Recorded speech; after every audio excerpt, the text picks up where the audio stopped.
کوئی مقدس گائے نہیں، سب کو ٹیکس دینا ہوگا۔ وزیر خزانہ محمد اورنگزیب کا دو ٹوک اعلان، بولے خیرات سے اسکول، ہسپتال اور یونیورسٹیز چل سکتی ہیں، ملک نہیں، ملک ٹیکس سے ہی چلے گا۔ IMF کے پاس گئے بغیر کوئی چارہ نہیں۔ PIA اسٹیل مل سمیت دیگر ادارے حکومت نہیں چلا سکتی۔ PIA نجکاری پر نتیجہ اگست تک آ جائے گا۔ پاکستان اسٹیل مل بحال نہیں ہوگی۔ اسلام آباد کے بعد کراچی اور لاہور ایئرپورٹ کو بھی آؤٹ سورس کریں گے۔ ٹیکس ٹو GDP ہمیں بڑھانا ہے۔ There are no sacred cows. Everyone will have to contribute. خیرات سے اسکول چل سکتے ہیں، یونیورسٹی چل سکتی ہیں، ہسپتال چل سکتے ہیں، ملک نہیں چل سکتے، ملک ٹیکس سے ہی چل سکتے ہیں۔ یہ 6 لوگ پری کوالیفائی ہو چکے ہیں، جولائی اگست تک اس کا رزلٹ دیکھ لیں گے۔ اسلام آباد ایئرپورٹ کی جو آؤٹ سورسنگ کوالیفائنگ بیڈز ہیں وہ آ چکی ہیں۔ اسلام آباد ایئرپورٹ پہ نہیں رکیں گے، فوراً بعد لاہور ایئرپورٹ پہ اور کراچی ایئرپورٹ کی بھی آؤٹ سورسنگ آگے لے کے جائیں۔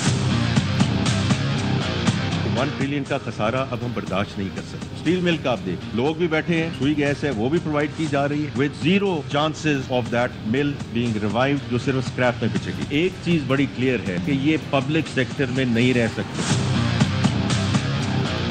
I was very loud and clear. IMF کے پروگرام میں ہمیں جانا چاہیے because there is no plan B. I am very clear. This is a Pakistan program. ٹھوک بجا کر ٹیکس لیں گے اور نجکاری ہوگی۔ سینیٹر فیصل واؤڈا نے کہا پاکستان میں ہر کوئی ٹیکس دے گا، بوجھ ہر طبقے کو اٹھانا پڑے گا، صرف عام آدمی پر ٹیکس لگانا اب ممکن نہیں، ہر کسی کو اپنا کردار ادا کرنا پڑے گا، اب گنجائش نہیں رہی۔ فیصل واؤڈا نے کہا PTI نے سینٹ میں ڈرامے بازی کی، تمام معاملات پہلے سے طے تھے، کچھ کر نہیں سکتے تو سینٹ چھوڑ دیں۔ لوگ بجا کے پرائیویٹائزیشن ہوگی، وہ اس کے بغیر سروائیول ہی نہیں پاکستان کا۔ اگر اس مالی سال میں پرائیویٹائز نہیں ہوا تو PIA کی جو فلائٹ اوپر آسمان پہ چڑھ کے اترتی نہیں ہے نا، اسی پہ گورنمنٹ بیٹھی ہوئی ہوگی، نہ وہ جہاز نیچے اترے گا نہ اوپر چڑھے گا۔ کوئی پاکستان کے آئین اور قانون سے بالا تر نہیں ہے، نہیں ہے، نہیں ہے۔ اگر سب تیار ہے، بوجھ تو سب کو اٹھانا ہے، بتا عام جو نوکری پیشہ آدمی اسی کے اوپر ٹیکس لگاتے رہیے، پاسبل نہیں۔ سب کو اپنا فیسلیٹیشن، اپنا پارٹ پلے کرنا پڑے گا، اس کے اندر کوئی گنجائش اب نہیں ہے۔ جیسے آج ڈرامہ ہوا، PTI نے فائنانس کے اوپر ایشو بنایا، PTI کی سینیٹ کی اسٹینڈنگ کی گورنمنٹ کے ساتھ کہ ہم یہ کمیٹیاں لیں گے، نہ کنٹیسٹ کیا الیکشن کو، نہ سلیکشن کی طرف آئے، چڑھائی کر دی اور پھر نکلتے ہوئے کہا جی عمران خان صاحب کو بھی تو ہمیں بتانا ہے کہ جی ہم نے یہ سب کچھ کیا ہے، تو بھائی ڈرامے بازی سے ہم سینیٹ چھوڑ دیں، میں نے چھوڑ دو سینیٹ۔ رواں مالی سال اہم معاشی اہداف حاصل نہیں ہو سکے ہیں۔ اقتصادی سروے کی دستاویز میں بتایا گیا مالیاتی خسارہ ہدف سے تقریباً 20% زیادہ ریکارڈ ہوا۔ مہنگائی کو 21% پر لانے کا ہدف تھا، اوسطاً مہنگائی 24.5% ریکارڈ ہوئی۔ سرمایہ کاری لانے کا ہدف بھی حاصل نہیں ہو سکا۔ جولائی سے اپریل تک کپاس کی پیداوار کا ہدف بھی حاصل نہیں ہوا۔ رواں مالی سال ٹیکس محصولات میں 30.8% اضافہ ہوا، برآمدات میں 10.6% اضافہ، درآمدات میں 2.4% کی کمی ہوئی۔ بیرونی سرمایہ کاری 8.1% اضافے سے $1.45 کروڑ سے زائد رہی۔ اسمگلنگ کنٹرول کرنے سے $326.50 سے کم ہو کر $278 پر آیا۔ رواں مالی سال GDP گروتھ کا ہدف بھی حاصل نہیں کیا جا سکا۔ GDP گروتھ 2.38% ریکارڈ کی گئی۔ جولائی سے اپریل مالیاتی خسارہ GDP کا 4.5% رہا۔ رواں مالی سال کے دوران اسٹاک مارکیٹ 73,754 پوائنٹس تک ریکارڈ ہوئی۔ ملکی قرضوں کا مجموعی حجم 67,525 ارب روپے تک پہنچ گیا۔ GDP کا مجموعی حجم 1,06,045 ارب روپے ریکارڈ کیا گیا۔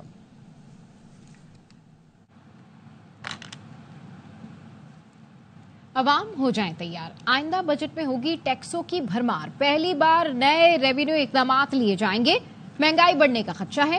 آئندہ مالی سال کے لیے 12,970 ارب روپے اکٹھا کرنا FBR کا ہدف ہوگا۔ رواں مالی سال کی نسبت ڈائریکٹ ٹیکس 3,452 ارب اور کسٹمز ڈیوٹی 267 ارب روپے سے زائد ہوگی۔ نئے مالی سال میں انکم ٹیکس، سیلز ٹیکس اور فیڈرل ایکسائز ڈیوٹی کی شرح بڑھانے کی تجویز ہے۔ سیلز ٹیکس کی مد میں رواں مالی سال کی نسبت 1,312 ارب روپے کا اضافی ٹیکس ہدف مقرر کیا گیا۔ آئندہ مالی سال کے دوران سیلز ٹیکس کی مد میں 4,919 ارب روپے اکٹھے کیے جائیں گے۔ آئندہ مالی سال کے لیے کسٹمز ڈیوٹی کی مد میں 1,591 ارب روپے کا ہدف مقرر کرنے کی تجویز ہے۔ مہنگائی بڑھ گئی، دفاعی بجٹ بڑھانا پڑے گا۔ وزیر دفاع خواجہ آصف کہتے ہیں دورہ چین میں طے ہوا قرضوں کے بجائے سرمایہ کاری کو فروغ دیا جائے گا۔ سی پیک 2 کے منصوبے فائنل کر لیے۔ کراچی تا پشاور ریلوے لائن منصوبہ سر فہرست ہے۔ اہم جزء ہے ہمارے بجٹ کا، مہنگائی کی وجہ سے جو ہے نا وہ کو کمپنسیٹ کرنے کے لیے ڈیفینیٹلی ہمیں بڑھانا پڑا۔ وہاں پہ بیسیکلی ایک کنسنسس ہوا ہے سی پیک 2 کے اوپر انویسٹمنٹ آئے گی، پروجیکٹ بھی ہم نے آئیڈینٹیفائی کیے ہیں جس میں ایم ایل بان سر فہرست ہے، ریلوے کی لائن ہے کراچی سے پشاور تک۔ بزنس ٹو بزنس جو ہے ریلیشن شپ جو ہے یہ انسپل ہم نے ڈیسائیڈ کیا ہے، بجائے اس کے قرضے لیے جائیں باہر کے اوپر یہاں پہ پروجیکٹ لگائے جائیں۔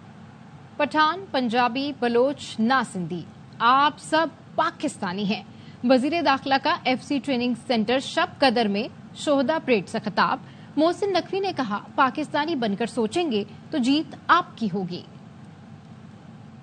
آپ نہ پٹھان ہیں، نہ پنجابی، نہ بلوچی، نہ سندھی۔ پاکستانی کی حیثیت سے اگر آپ اپنی ڈیوٹی انجام دیں گے ہم ہر چیز جیت سکتے ہیں۔ جب کبھی بھی آپ نے اپنے شناخت کو پاکستان پر ترجیح دی تو ہم سمجھے وہیں پہ ہار جائیں گے۔ سابق ٹیسٹ کرکٹر اعجاز احمد نے پختونوں سے معذرت کر لی۔ اعجاز احمد نے کہا میری ایسی نیت نہیں تھی، اگر کسی کی دل آزاری ہوئی تو معذرت چاہتا ہوں، شاید میں اپنی بات ٹھیک طرح سمجھا نہیں سکا۔ اعجاز احمد نے کہا کہ انہوں نے زندگی بھر کبھی تعصب کی بات نہیں کی۔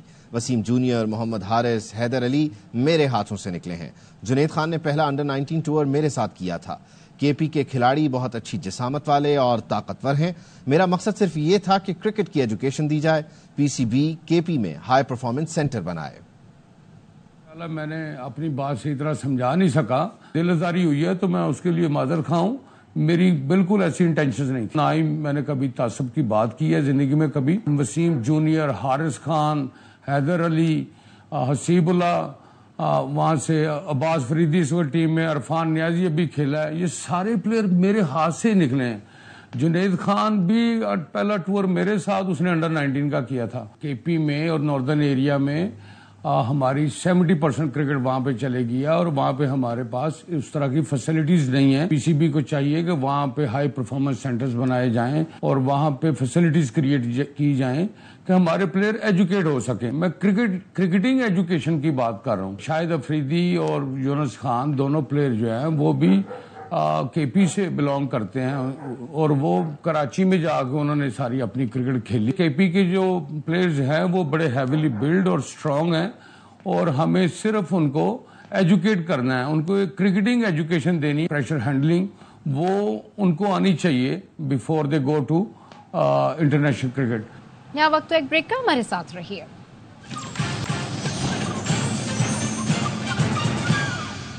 Welcome back. Captain Muhammad Faraz Ilyas سمیت 7 جوانوں کی شہادت کے بعد سیکیورٹی فورسز کا لکی مروت میں operation. I S P R کا کہنا ہے سیکیورٹی فورسز کی کارروائی میں 11 دہشت گرد مارے گئے۔ آپریشن کے دوران دہشت گردوں کے کئی ٹھکانے تباہ کر دیے گئے۔ سیکیورٹی فورسز دہشت گردی کے خاتمے کے لیے پرعزم ہیں۔ چینی حکام نے ہر میٹنگ میں سیکیورٹی پر بات کی۔ وزیراعظم شہباز شریف کہتے ہیں دورہ چین کے دوران سیکیورٹی کا مسئلہ پہلے نمبر پر تھا۔ چینی صدر کی گفتگو سے احساس ہوا دورہ مفید رہا، جلد چین سے اعلیٰ سطح کا وفد پاکستان آئے گا۔ چین کے دورے سے لوٹے ہیں، ہر موقع کے اوپر سیکورٹی ایشو نمبر 1 تھا۔ چینی حکومت ہے، انہوں نے اپنے جگہ جگہ اپنے خدشات کا اظہار کیا، لیکن جب ہمارا دورہ جب اپنے اختتام کو پہنچا، مثبت نوٹ پر اس کا اختتام ہوا۔ شانزی پروونس جو پریزیڈنٹ شی کا صوبہ ہے وہ ہمارا آخری پوائنٹ تھا، تو وہاں پر میری ان سے گفتگو ہوتی رہی۔ ان کی باتوں سے مجھے اس بات کا ایک گہرا احساس ہوا کہ دورہ بڑا مفید رہا، بڑا کامیاب رہا ہے، اور اس کی ایک دلیل یہ ہے کہ بہت جلد چین سے ایک بڑا ہائی پاورڈ ڈیلیگیشن پاکستان تشریف لا رہا ہے۔ بانی پی ٹی آئی نے سیاسی جماعتوں سے مذاکرات کی اجازت دے دی۔ چیئرمین تحریک انصاف بیرسٹر گوہر نے اڈیالہ جیل میں سابق وزیر اعظم سے ملاقات کی۔ گوہر علی نے کہا بانی کو بتایا دوریاں بڑھ رہی ہیں، ڈائیلاگ کرنا ہوگا۔ بانی پی ٹی آئی اپنے ساتھ ہوئی زیادتی معاف کرنے کو تیار ہیں۔ سیاسی جماعتوں سے بات چیت محمود اچکزئی کی قیادت میں کریں گے۔